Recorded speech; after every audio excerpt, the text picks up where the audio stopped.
Ini semua tradisi yang patut dihentikan. Perbuatan tersebut mungkar dan bercanggah dengan syariat Islam yang menuntut kita semua untuk menghormati hak jiran tetangga.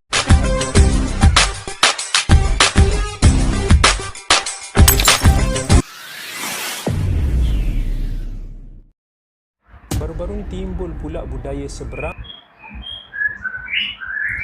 Oke guys, saya ternampak dalam video ini. Ini juga adalah daripada saranan netizen yang suruh melihat Dr. Kamilin Jamilin yang telah memberi pandangan pendapat terkait dengan perarakan kejut sahur yang ada di Indonesia.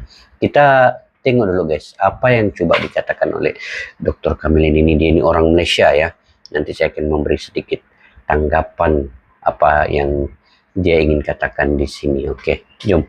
Orang yang duk bising-bising untuk kejut kejiranan bangun sahur.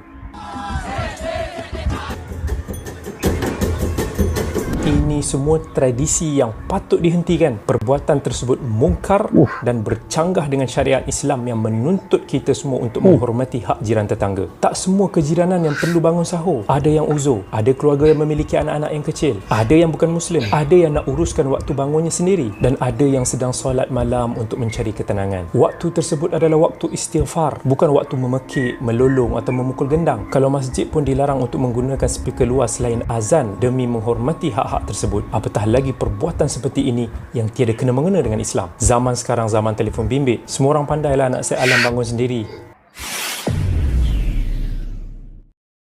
Oke guys, di sini saya ingin memberi tanggapan dan pandangan terkait dengan apa yang dikatakan oleh Dr. Jamilin ini. Jadi pertamanya, walaupun dia ini dokter guys, tetapi dari segi yang dikatakannya itu saya ingin memberi tanggapan yang sebesar-besarnya bahwa sebenarnya tradisi ini tidak menyentuh akidah ya. Selagi tidak menyentuh akidah umat Islam, selagi itu tradisi itu boleh diteruskan. Jadi saya ingin bertanyakan kepada beliau ini, apakah menjaga tepi kain orang itu dibenarkan di dalam Islam? Sudah tentu tidak. Jadi itu adalah tradisi negara di Indonesia. Sepatutnya beliau ini tidak mengeluarkan kata-kata sedemikian yang menyinggung rakyat Indonesia yang banyak. Dia menyinggung saya sendiri juga guys. Sebab apa? Saya di Tawau ini tradisi ini juga ada sebenarnya. Tetapi di sini berlainan sedikit dengan di Indonesia. Di sini dia menggunakan lebih kurang lah dia pakai kompang juga untuk dia pergi rumah ke rumah bangunkan orang sahur. Jadi apa yang dikatakan oleh Dr. Kamilin ini sebenarnya telah melanggar adat tradisi yang ada di Indonesia itu untuk dibangunkan bahwa itulah syiar Islam sebenarnya. Bukan masalah untuk mengganggu orang jiran apa semua. Kalaulah di kampung itu yang sudah terbiasa dengan tradisi itu, mereka tidak kisah sebenarnya pun, hatta pun non-muslim yang ada di situ, mereka tidak kisah dengan tradisi itu yang dilakukan di Indonesia. Jadi ini hanya tradisi, dia tidak sentuh mengenai akidah umat Islam juga ya. Dan kalau dari sudut positif, apa yang dilakukan tradisi di Indonesia ini sebenarnya mengajarkan kita untuk lebih bertoleransi sebenarnya, dan kita saling mendukung dengan adat budaya agama lain.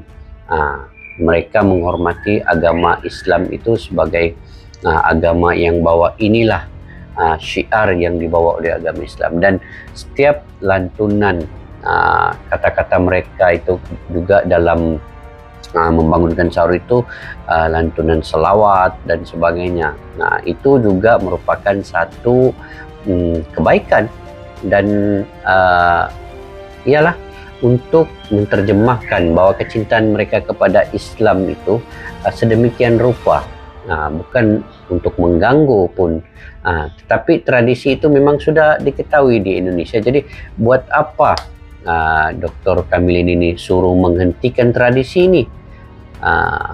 Sedangkan dia masih lagi tidak melanggar dalam akidah pun. walaupun tadi dia beritahu itu tiada dalam syariat, betul, tiada dalam syariat Islam, tetapi tradisi itu tidak lagi sentuh kepada akidah, itu masih dibolehkan. Walaupun dia Dr. Kamilin, saya tahu dia Dr. Kamilin Jamilin ini kan, dia punya pelajaran yang tinggi, ilmu yang tinggi, tetapi dengan cara teguran adab kepada negara orang lain tidak sebenarnya mencerminkan bahwa itu adab yang dia pelajari dengan ilmu yang dia ada. Jadi melalui media sosial ditampilkan sedemikian, orang ramai melihat apa yang dia katakan itu sebenarnya.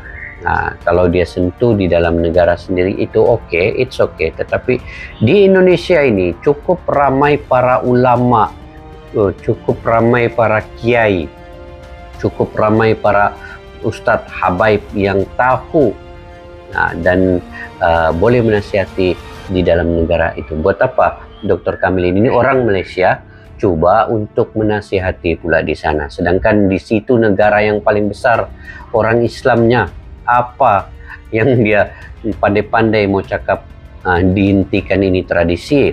Jadi saya pun macam naik juga emosi guys melihat TikTok yang dia buat nih. Ini tidak sepatutnya dia sentuh negara lain, dia tidak sepatutnya menjaga tepi kain negara orang lain ya. Kalaupun ingin memberi pandangan itu pandangan yang positif dan bernas, itu boleh, tetapi kalau untuk menyuruh menghentikan itu jangan sama sekali ya. Dia belum tahu lagi rakyat Indonesia ini bagaimana ya. Saya walaupun orang Malaysia, tapi saya punya pendirian pandangan tidak setuju dengan apa yang dikatakan oleh beliau ini tadi ya, untuk menyuruh menghentikan tradisi itu. Sedangkan tradisi itu dia masih lagi dalam lingkungan tidak menyentuh kepada akidah, itu hanya cuma tradisi. Nah, jangan coba-coba untuk menyemarakkan lagi api kemarahan rakyat Indonesia. Mungkin kalau di Malaysia ini dia bolehlah tiada tradisi itu, sebab kita lainnya di negara Malaysia ini di Semenanjung lah. Kalau di Sabah ini masih ada lagi seperti itu, tetapi di Semenanjung Malaysia ini ada satu-satu tradisi itu tidak sesuai mungkin dilakukan di sini, dan ada yang tradisi di Malaysia ini tidak sesuai dibuat di Indonesia, begitu. Jadi masing-masing kita menjaga negara kita sendiri, masyarakat kita sendiri, dengan tidak dengan tidak menyuruh untuk menghentikan pula tradisi orang lain. Itu sangat jauh pemikiran yang kolot, yang mungkin baru dari dia keluar dari bawah tempurung ini. Di Indonesia tradisi ini sudah bertahun-tahun lah, jadi dia mungkin baru tahu ini guys, ataupun entahlah dia mungkin ambil publicity ke apa melalui TikTok yang dia buat ini.